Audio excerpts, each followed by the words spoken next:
আসসালামু আলাইকুম সবাইকে। আশা করি সবাই অনেক ভালো আছেন। তো বন্ধুরা আজকে আমি তৈরি করে দেখাবো মিষ্টি কুমড়া দিয়ে গরুর মাংস রান্না করব। তো আপনারা তো অনেকেই এই মিষ্টি কুমড়া দিয়ে গরুর মাংস রান্না করে খেয়েছেন। যারা খেয়েছেন তারা তো জানেনই এটার স্বাদ কতটা। আর যারা খাননি তারা কিন্তু আমার এই রেসিপিটি ফলো করতে পারেন। তো আর বাসায় ট্রাই করে আমাকে জানাবেন যে এই রেসিপিটি কতটা মজাদার হয়। তো বন্ধুরা আমি আজকে এই মিষ্টি কুমড়া দিয়ে গরুর মাংস রান্না করব। পুরো ভিডিওটি আপনারা দেখতে থাকুন। অবশ্যই আপনাদের ভালো লাগবে। যদি ভালো লাগে তাহলে আমার চ্যানেলটি প্লিজ সাবস্ক্রাইব করে দিবেন। তো বন্ধুরা আমি এই গরুর মাংসটা একটা প্যানে নিয়ে নিচ্ছি। আমি এখানে 1/2 কেজি পরিমাণ গরুর মাংস নিয়েছি। আমি খুব সুন্দর করে পরিষ্কার করে নিয়েছি। আর এখানে নিয়েছি দেখুন সব প্রয়োজনীয় মশলাপাতি। এখানে আমি 1 কাপ পরিমাণ পেঁয়াজ কুচি নিয়েছি। পেঁয়াজ কুচিটা দিয়ে দিলাম। আমি দেখিয়ে দিচ্ছি এখানে আমি কি নিয়েছি। 1 চামচ পরিমাণ আমি আদা বাটা নিয়েছি, 1 চামচ পরিমাণ আমি রসুন বাটা নিয়েছি, 1 চামচ পরিমাণ আমি জিরা বাটা নিয়েছি। আর এখানে নিয়েছি 1 চামচ মরিচের গুঁড়া, 1 চামচ হলুদের গুঁড়া, 1 চামচ ধনিয়া গুঁড়া আর স্বাদ মতো লবণ। আর এখানে নিয়েছি একটা তেজপাতা, এখানে 6টার মতো এলাচ আছে, সাদা এলাচ, এখানে 5টা লবঙ্গ, এখানে 3 টুকরো দারচিনি, 1/2 চামচ গোলমরিচ আর একটা কালো এলাচ। এগুলো আমি সবগুলো এখানে দিয়ে দিব। মরিচ কিন্তু আমি 1 চামচ দিয়েছি, আপনারা আপনাদের পছন্দ মতো মরিচটা দিয়ে দিবেন। আর নিয়েছি আমি এখানে 1/2 কাপ সয়াবিন তেল। তেলটা আমি দিয়ে দিলাম। দিয়ে খুব ভালো করে আমি মাংসটাকে মেখে নিব।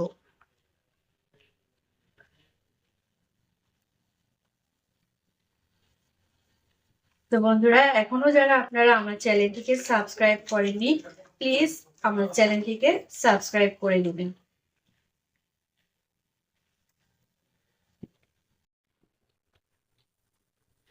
তো মাংসটাকে খুব মশলার সঙ্গে খুব ভালোভাবে মেখে নিতে হবে।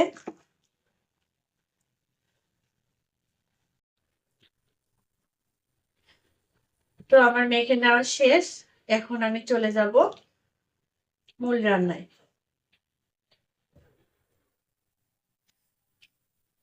তো বন্ধুরা এই তো আমি চুলায় মাংসটা বসিয়ে দিয়েছি। আর এটাকে এখন আমি নেড়ে চেড়ে কষিয়ে নিব।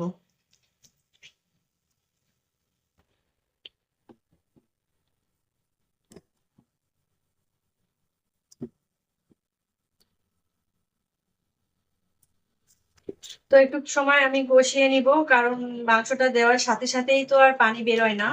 এই কারণেই কিছুক্ষণ নেড়ে চেড়ে কষিয়ে নিব। তা না হলে মশলাগুলো নিচে লেগে যাবে আর মাংসের টেস্টটা নষ্ট হয়ে যাবে।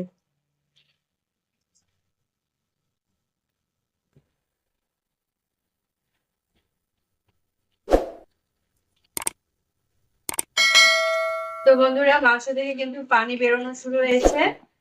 এখন আমি এটাকে ঢেকে দিব আর 15 মিনিট এটাকে আমি মিডিয়াম আঁচে রান্না করে নিব। তো বন্ধুরা আমি 10 মিনিট পর ফিরে এলাম। অফ ক্যামেরা আমি বেশ কিছুবার নেড়ে দিয়েছিলাম।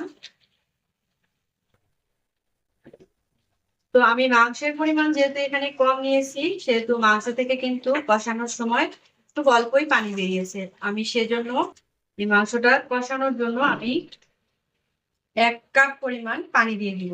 আর অবশ্যই পানিটা গরম পানি হতে হবে। ঠান্ডা পানি দিলে কিন্তু মাংসটা শক্ত হয়ে যাবে।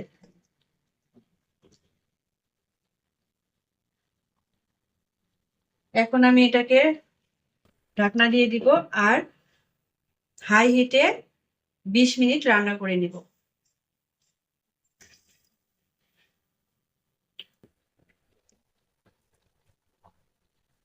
তো বন্ধুরা আমি 20 মিনিট এই মাংসটাকে রান্না করে নিলাম। এখন আমি এর মধ্যে কেটে ধুয়ে রাখা মিষ্টি কুমড়াটা দিয়ে দিই। দিয়ে মাংসের সাথে মিষ্টি কুমড়াটা খুব ভালোভাবে মিশিয়ে নেব।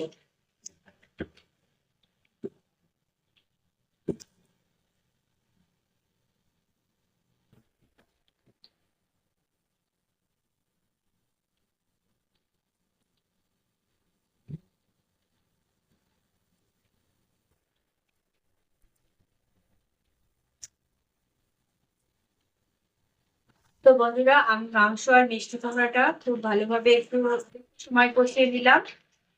আর এখন আমি এখানে ঝোলের জন্য পানি দিয়ে দিব 1 কাপ পরিমাণ। পানিটা কিন্তু গরম পানি অবশ্যই দিতে হবে। তো এই পানিতেই কিন্তু মাংস আর এই মিষ্টি কুমড়াটা পুরোপুরি সিদ্ধ হয়ে যাবে। এখন আমি ঢাকনাটা লাগিয়ে দিব আর 15 মিনিট এই রান্নাটা আমি মিডিয়াম আঁচে করে নিব।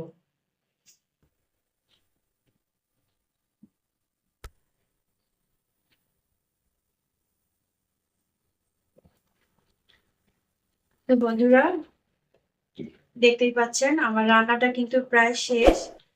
এখন আমি এর মধ্যে 1/2 চামচ গরম মশলার গুঁড়া দিয়ে দিচ্ছি। তো ভালোভাবে নেড়েচেড়ে মিশিয়ে নিব।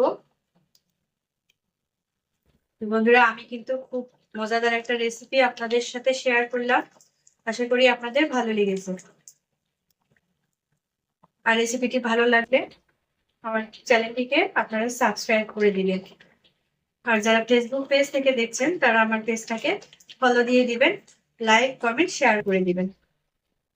বন্ধুরা, আপনাদের একটা লাইক, একটা সুন্দর কমেন্টস আমাকে নতুন করে ভিডিও তৈরি করার অনুপ্রেরণা জাগায়।